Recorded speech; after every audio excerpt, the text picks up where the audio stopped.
നമ്മളിത് drilling activity താഴേക്ക് drill ചെയ്ത് ഇറങ്ങുന്നതിന് വേണ്ടിയിട്ടാണ്. താഴേക്ക് മെല്ലെ മെല്ലെ മണ്ണിലേക്ക് ഡ്രില്ല് ചെയ്യും. അറ്റ് ദ സെയിം ടൈം നമ്മളിതിനകത്ത് റൊട്ടേഷനും കൂടി ഉണ്ടാവും. റൊട്ടേഷൻ ചെയ്ത് നമുക്കിത് ഡ്രില്ലിംഗ് താഴേക്കായിട്ട് കൊണ്ടുവരാൻ പറ്റും. മണ്ണിൻ്റെ അടിയിലേക്ക് തുളച്ച് കയറുന്നതാണ്. ഡ്രില്ലിംഗ് കഴിഞ്ഞാൽ നമുക്ക് എന്ത് ചെയ്യാം, തിരിച്ച് മുകളിലേക്ക് എടുക്കാം. IMSലേക്ക് ഓയിൽ ആൻഡ് ഗ്യാസ് പഠിക്കാൻ വരുന്ന ഓരോ വിദ്യാർത്ഥിക്കും നമ്മൾ കൊടുക്കുന്ന ഉറപ്പാണ് ഇൻ്റർനാഷണൽ സർട്ടിഫിക്കേഷൻസ്, UPES, അതുപോലെ AS&D സർട്ടിഫിക്കേഷൻസ്. ഈ കാര്യങ്ങൾ പഠിപ്പിക്കുന്നതിന് വേണ്ടി വെൽ ട്രെയിൻഡ് ആയിട്ടുള്ള വിദേശത്തും ഇന്ത്യയിലുമായി എക്സ്പീരിയൻസ് ആയിട്ടുള്ള ഫാക്കൽറ്റീസ്, കൂടാതെ റിയൽ ടൈം എക്സ്പീരിയൻസ് കിട്ടുന്നതിന് വേണ്ടി മോഡേണൈസ്ഡ് ലാബ്. ഓയിൽ ആൻഡ് ഗ്യാസിന് വേണ്ടി UPSന് അണ്ടർ നമ്മൾ എങ്ങനെയാണ് ലാബ് സെറ്റ് ചെയ്തിരിക്കുന്നത്, കുട്ടികൾക്ക് എങ്ങനെയാണ് ഇതിനെക്കുറിച്ച് കൂടുതൽ പ്രാക്ടിക്കൽ നോളജ് കിട്ടുന്നതെന്ന് നമുക്ക് നോക്കാം. ഏതൊരു ഓയിൽ ആൻഡ് ഗ്യാസ് ഇൻഡസ്ട്രി ആണെങ്കിലും ഏത് ഇൻഡസ്ട്രിയിലും ഏറ്റവും ഫസ്റ്റ് പ്രിഫറൻസ് കൊടുക്കേണ്ട ഒരു ഭാഗമാണ് സേഫ്റ്റി. സോ നമുക്കറിയാം, ഒരു ഇൻഡസ്ട്രിയിലേക്ക് എൻട്രി ചെയ്യുന്ന ആദ്യം വേണ്ടത് PPE ആണ്, personal protective equipments. Safety shoe മുതൽ ഗ്ലൗസ്, സേഫ്റ്റി ഹെൽമെറ്റ് എന്നിങ്ങനെ എല്ലാ കാര്യങ്ങളും നമുക്ക് നിർബന്ധമായിട്ടും ഒരു സൈറ്റിലേക്ക് എൻ്റർ ചെയ്യുന്ന വ്യക്തിക്ക് അത്യാവശ്യമാണ്. സോ എന്തെല്ലാം കാര്യങ്ങളാണ് വേണ്ടത് എന്ന് കൃത്യമായി നമ്മളിതിൽ ഡിസ്പ്ലേ ചെയ്തിട്ടുണ്ട്. So oil and gas industry work ചെയ്യാൻ പോകുമ്പോൾ നമുക്ക് ഈ കാര്യങ്ങൾ കൃത്യമായി അറിഞ്ഞിരിക്കണം. കൂടാതെ നമുക്കറിയാം, ഓയിൽ ആൻഡ് ഗ്യാസ് ഇൻഡസ്ട്രിയെ നമ്മൾ ഡിഫറൻഷ്യേറ്റ് ചെയ്തിരിക്കുന്നത് upstream, mid stream, down stream. Upstream activity എന്ന് പറഞ്ഞാൽ നമുക്ക് എല്ലാവർക്കും അറിയുന്ന ഒരു കാര്യമാണ്. നമ്മൾ എണ്ണ കുഴിച്ചെടുക്കുക, പല രീതികളിൽ സർവേ നടത്തി നമ്മൾ ക്രൂഡ് ഓയിൽ എവിടെയാണുള്ളത് എന്ന് കണ്ടുപിടിച്ച് അതിന് ആപ്റ്റായിട്ടുള്ള റിഗ് കൺസ്ട്രക്ട് ചെയ്തിട്ടാണ് നമ്മൾ എന്ത് ചെയ്യുന്നത്, അവിടുന്ന് ഓയിൽ കുഴിച്ചെടുക്കുന്നത്. സോ ഇത് അതിൻ്റെ ഒരു മിനിയേച്ചർ ഡെമോ വർക്കിംഗ് മോഡലാണ്. ഇത് വർക്ക് ചെയ്യാൻ പറ്റുന്നതാണ്. നമുക്ക് എങ്ങനെയാണ് ചെയ്യുന്നത് എന്നുള്ളത് നമുക്ക് നമ്മളെ മണ്ണിൻ്റെ അടിയിലേക്ക് കുഴിച്ച് നീങ്ങുന്ന ഭാഗമാണ് ഈ കാണുന്നത്.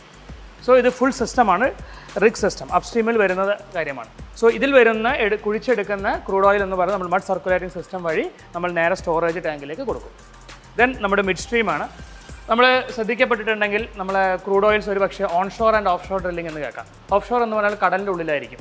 സോ കടലിൻ്റെ ഉള്ളിലാണ് ഡ്രില്ല് ചെയ്യുന്നതെങ്കിൽ നമുക്ക് ഒരുപാട് കാലങ്ങളിലേക്ക് നമുക്ക് ഡ്രില്ല് ചെയ്തെടുക്കാനുള്ള ക്രൂഡ് ഓയിൽ ഉണ്ടെങ്കിൽ നമ്മൾ പല രീതികളിലാണ് ട്രാൻസ്പോർട്ടേഷൻ പർപ്പസുകൾ ചെയ്യുക. കാരണം നമുക്ക് വേണ്ട പെട്രോൾ, ഡീസൽ, ഫാർമസ്യൂട്ടിക്കൽസ് അങ്ങനെ പല രീതികളിലേക്ക് മാറ്റുന്നതിന് വേണ്ടി നമ്മളതിനെ കരയിലേക്ക് കൊണ്ടുവന്ന് റിഫൈനറി പോലുള്ള പല ഇൻഡസ്ട്രീസ് അല്ലെങ്കിൽ ഓയിൽ ആൻഡ് ഗ്യാസ് റിലേറ്റഡ് ഇൻഡസ്ട്രീസിലേക്ക് നമ്മൾ വേണ്ട രീതിയിലേക്ക് മാറ്റാൻ കൊണ്ടുവരും. അതിനെയാണ് മിഡ് സ്ട്രീം അല്ലെങ്കിൽ ട്രാൻസ്പോർട്ടേഷൻ എന്ന് പറയുന്നത്. സോ മിഡ് സ്ട്രീമിൽ നമ്മൾ ആദ്യം ചെയ്യുന്നത് കുഴിച്ചെടുക്കുന്നതെല്ലാം നമ്മൾ ഒരു ഭാഗം സ്റ്റോർ ചെയ്ത് വെച്ച് കണ്ടിന്യൂസ്ലി നമുക്ക് ട്രാൻസ്പോർട്ടേഷൻ ചെയ്യാനുള്ളതാണെങ്കിൽ പൈപ്പ് ലൈൻ വഴി നമ്മൾ എന്ത് ചെയ്യും, നേരെ ഡൗൺ സ്ട്രീമിലേക്ക് ട്രാൻസ്പോർട്ട് ചെയ്യും. ഡൗൺ സ്ട്രീമിൻ്റെ ചെറിയൊരു സിസ്റ്റമാണ് നിങ്ങൾ ഈ കാണുന്നത്. ഡൗൺ സ്ട്രീം ആക്ടിവിറ്റീസ് എന്ന് പറഞ്ഞാൽ നമ്മൾ സ്റ്റോർ ചെയ്തിരിക്കുന്ന ക്രൂഡ് ഓയിൽ നമ്മൾ കൊണ്ടുവന്ന് നമുക്കറിയുന്ന സിമ്പിൾ ഡിസ്റ്റിലേഷൻ നമ്മളെല്ലാവരും കേട്ടിട്ടുണ്ടാവും. ഇതുപോലെയാണ് ഫ്രാക്ഷണൽ ഡിസ്റ്റിലേഷൻ കോളമാണ്. നമ്മൾ ഹീറ്റ് ചെയ്യുന്നതിനനുസരിച്ച് നമുക്ക് പല രീതിയിലുള്ള ക്രൂഡ് ഓയിലിലെ കണ്ടൻറ്റ് ഇവോപ്പറേറ്റ് ചെയ്ത് നമ്മൾ അതിനെ ഹീറ്റ് എക്സ്ചേഞ്ചർ വെച്ച് കൂൾ ചെയ്ത് പല സിസ്റ്റങ്ങൾ വഴിയാണ്, ഒരു സിസ്റ്റമാണ് ഫുള്ളി ഇവിടെ എക്സ്പ്ലെയിൻ ചെയ്തിരിക്കുന്നത്. ഈ കാര്യങ്ങൾ ചെയ്ത് കഴിഞ്ഞാൽ നമ്മൾ സ്റ്റോറേജ് ടാങ്കിലേക്ക് കൊടുക്കും. അവിടെ നിന്ന് നമ്മൾ എന്ത് ചെയ്യും, ഡിസ്ട്രിബ്യൂഷൻ കാര്യങ്ങൾ ചെയ്യും. സോ എങ്ങനെയാണ് ഈ പ്ലാന്റ് വർക്ക് ചെയ്യുന്നത്, ഇതിൽ വരുന്ന കണക്ഷൻസ് എങ്ങനെയാണ്, പൈപ്പിംഗ് കാര്യങ്ങൾ എങ്ങനെയാണ്, ഡിസൈൻ എങ്ങനെയാണെന്നുള്ള കാര്യങ്ങളാണ് നമ്മൾ അടുത്ത് നോക്കാൻ പോകുന്നത്. സോ നമ്മൾ ഏതൊരു കൺസ്ട്രക്ഷൻ സൈറ്റിലേക്ക് കടന്നാലും അല്ലെങ്കിൽ ഒരു ഇൻഡസ്ട്രിയിലേക്ക് കടന്നു കഴിഞ്ഞാൽ നമുക്കറിയാം, നമ്മളെ പൈപ്പുകൾ ഒരുപാട് നിങ്ങൾക്ക് കാണാൻ പറ്റും. ഈ പൈപ്പുകളിൽ ഒരു പക്ഷേ നമ്മൾ റോഡിൻ്റെ മുകളിൽ കൂടി എല്ലാം പോകാം. ഇങ്ങനെയാണ് നമ്മളെ പൈപ്പ് റാക്ക് എന്നാണ് ഇതിനെ പറയുന്നത്. സോ പൈപ്പ് റാക്ക് വഴിയായിരിക്കും നമ്മളെ പാസേജ് കാര്യങ്ങൾ ക്ലിയർ ചെയ്യുന്നതിന് വേണ്ടി നമ്മൾ പൈപ്പുകൾ കൊണ്ടുപോകുന്നത്. സോ ശ്രദ്ധിച്ചു കഴിഞ്ഞാൽ നമ്മളെ പൈപ്പുകൾ പല സിസ്റ്റംസ് ആയിരിക്കും നമ്മളൊരു ഇൻഡസ്ട്രിയിൽ ഉണ്ടാവാം. ഫ്യൂൽ ഓയിൽ സിസ്റ്റം പോകുന്നുണ്ടാവും, ഫീഡ് വാട്ടർ ഉണ്ടാവും. നമുക്കറിയാം, ഒഴിച്ചുകൂടാൻ പറ്റാത്തൊരു ഭാഗമാണ് ഫയർ ഫൈറ്റിംഗ് സിസ്റ്റം അല്ലെങ്കിൽ fire extinguishing system. So fire fighting system ഉണ്ടാവും, കൂളിംഗ് വാട്ടർ സിസ്റ്റം, അങ്ങനെ ഡിഫറെൻറ്റ് സിസ്റ്റംസ് ഉണ്ടാവും. ഓരോ സിസ്റ്റം ലാബിൽ ചെയ്തിരിക്കുന്നത് അതിൻ്റേതായിട്ടുള്ള സ്റ്റാൻഡേർഡ് അനുസരിച്ചുള്ള കളർ കോഡുകൾ വെച്ചിട്ടാണ്.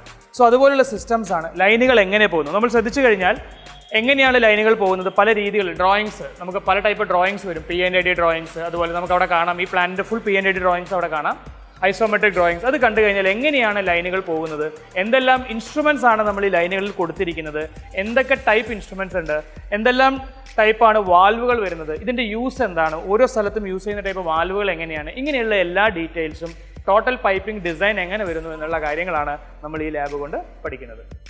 ഇതിനു വേണ്ടി ഉപയോഗിച്ചിരിക്കുന്ന ഒരുപാട് കൺസ്ട്രക്ഷൻ മെറ്റീരിയൽസ് ഉണ്ട്. നമ്മൾ different types of materials standards അനുസരിച്ച്, അമേരിക്കൻ സ്റ്റാൻഡേർഡ്സ്, ബ്രിട്ടീഷ് സ്റ്റാൻഡേർഡ്സ് അനുസരിച്ച് ഉപയോഗിച്ചിരിക്കുന്നത്.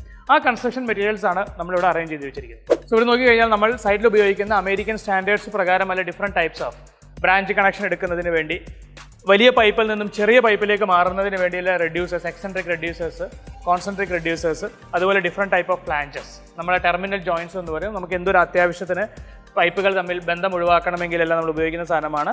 ടെർമിനൽ കണക്ഷൻസിന് വേണ്ടി ഉപയോഗിക്കുന്ന ഫ്ലാഞ്ചസ്, എക്സ്പാൻഷൻ ജോയിൻറ്റ്സിലേക്ക് വരുന്ന കാര്യങ്ങൾ, ഹീറ്റ് കൊണ്ടുണ്ടാകുന്ന സ്ട്രെസ് ഒഴിവാക്കുന്നതിന് വേണ്ടി ഉപയോഗിക്കുന്ന ബെല്ലോസ്, എൻഡ് ക്യാപ്സ്, അതുപോലെ നമ്മൾ ഉപയോഗിക്കുന്ന ഫാസ്റ്റ്നേഴ്സ്, നട്ട് ബോൾട്ട് കാര്യങ്ങൾ, ബ്രാഞ്ച് കണക്ഷൻ വലിയൊരു ഇതിൽ നിന്നും ചെറിയതിലേക്ക് നമ്മൾ കണക്ഷൻ കൊടുക്കുന്നുണ്ടെങ്കിൽ ഉപയോഗിക്കുന്ന വെൽഡോലെറ്റ്സ് പോലുള്ള കാര്യങ്ങൾ, ഡിഫറെൻറ്റ് ടൈപ്സ് ഓഫ് വാൾവ്സ് എന്നിങ്ങനെ different types of construction materials as per standards നമ്മളിവിടെ അറേഞ്ച് ചെയ്തിട്ടുണ്ട്. സോ ഇതേ പ്ലാന്റുകൾ ഉപയോഗിച്ച് തന്നെയായിരിക്കും നമ്മൾ പൈപ്പിംഗ് കൺസ്ട്രക്ഷൻ, അതുപോലെ തന്നെ same quality inspection, QAQC, different types of inspections എല്ലാം ചെയ്ത് ഇതുപോലെയാണ്.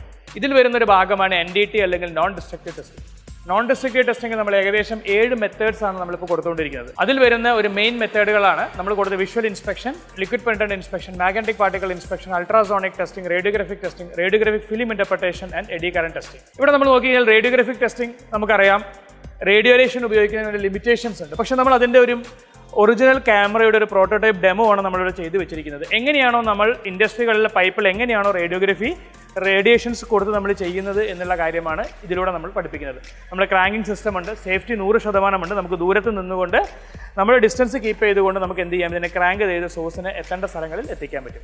ഇതേപോലെ ചെയ്ത് കഴിഞ്ഞ films, different types of films നമുക്ക് അവൈലബിൾ ആണ്. സോ നമ്മൾ എടുത്തു കഴിഞ്ഞ ഫിലിംസ് എങ്ങനെയാണ് വ്യൂ ചെയ്യേണ്ടത് എന്ന് റേഡിയോഗ്രാഫിക് ഇന്റർപ്രിട്ടേഷൻ വഴി നമ്മൾ എന്ത് ചെയ്യും, ഇത് വ്യൂ ചെയ്യും. കൂടാതെ അടുത്തതാണ് അൾട്രാസോണിക് ടെസ്റ്റ്. സൗണ്ട് കടത്തിവിട്ട് എന്തെല്ലാമാണ് ഡിഫക്ട്സ് നമ്മൾ ഉണ്ടാക്കിയിരിക്കുന്നതിൽ ഉണ്ടാവുന്നത് എന്ന് കണ്ടുപിടിക്കുന്നതാണ്. സോ ഇതാണ് നമ്മൾ അൾട്രാസോണിക് ടെസ്റ്റിങ്ങിനുള്ള ഉപയോഗിക്കുന്ന മെഷീൻസ്. ഇതിൻ്റെ different calibration blocks, V1 block, V2 block, അതുപോലെ കണ്ടുപിടിക്കാൻ DAC ബ്ലോക്ക്, ഇതുപോലുള്ള കാര്യങ്ങൾ വെച്ച് നമ്മൾ അൾട്രാസോണിക് ടെസ്റ്റിംഗ് ചെയ്യും. കൂടാതെ വരുന്നതാണ് magnetic particle and liquid penetrant testing. Magnetic particle എന്ന് പറഞ്ഞാൽ മാഗ്നറ്റിക് പ്രോപ്പർട്ടി നമ്മൾ മെറ്റീരിയൽ ഉപയോഗിച്ചുകൊണ്ട് ചെയ്യുന്ന ടെസ്റ്റുകളാണ് magnetic particle. So permanent magnet ഉപയോഗിക്കാം, അല്ലെങ്കിൽ നമുക്ക് ഇലക്ട്രിക് മാഗ്നറ്റിക് യോക്ക് ഉപയോഗിക്കാം. കറണ്ട് കൊടുത്തുകൊണ്ട് നമുക്ക് മാഗ്നറ്റ് ആക്കി മാറ്റി അതിനെ നമുക്ക് എന്ത് ചെയ്യാം, നമ്മൾ ഉപയോഗിക്കുന്ന അല്ലെങ്കിൽ സൈറ്റുകളിൽ ഉപയോഗിക്കുന്ന എല്ലാ മെറ്റീരിയൽസിനെയും എന്തെങ്കിലും ഡിഫക്ട്സ് ഉണ്ടോ എന്ന് കണ്ടുപിടിക്കാം. കൂടാതെ നമ്മൾ ഉപയോഗിക്കുന്ന ഒരു ഭാഗമാണ് liquid penetrant testing. Penetrant developer ഉപയോഗിച്ചുകൊണ്ട് കണ്ടുപിടിക്കും. ഇതിനെല്ലാത്തിനും മുകളിലാണ് നമ്മളെ മെയിൻ ആയി പറയുക വിഷ്വൽ ഇൻസ്പെക്ഷൻ. കണ്ടുകൊണ്ട് കണ്ട് പ്രശ്നങ്ങൾ കണ്ടുപിടിക്കാൻ പറ്റുകയാണെങ്കിൽ ഈ വക ടെസ്റ്റിംഗ് നമുക്ക് ആവശ്യം വരുന്നില്ല. സോ വിഷ്വൽ ഇൻസ്പെക്ഷൻ എന്ന് പറഞ്ഞാൽ വളരെ ഇമ്പോർട്ടൻ്റ് ആണ്. വിഷ്വൽ ഇൻസ്പെക്ഷന് വേണ്ടി നമ്മൾ ഉപയോഗിക്കുന്ന ഡിഫറെൻറ്റ് ടൈപ്സ് ഓഫ് ഗേജസുകളാണ് ഇതെല്ലാം. Before welding, during welding, after welding എന്ന് പറയുന്ന ഡിഫറെൻറ്റ് ടൈപ്പ് ഓഫ് ഇൻസ്പെക്ഷൻസ് നമ്മൾ എന്ത് ചെയ്യുന്നുണ്ട്, ഈ വിഷ്വൽ ഗേജസ് ഉപയോഗിച്ച് നമ്മൾ കണ്ടുപിടിക്കുന്നുണ്ട്. കൂടാതെ നോർമലി ഓട്ടോമൊബൈൽ സെക്ടറുകളിലും അതുപോലെ ചെറിയ ചെറിയ oil and gas parts manufacturing കമ്പനികളിലെല്ലാം നമ്മൾ ഉപയോഗിക്കുന്ന ഒരു ടൈപ്പ് മെത്തേഡാണ് ഫ്ലൂറസെന്റ് മെത്തേഡ് അല്ലെങ്കിൽ ഡാർക്ക് റൂം മെത്തേഡ്. അതും കൂടി നമുക്കൊന്ന് കാണാം.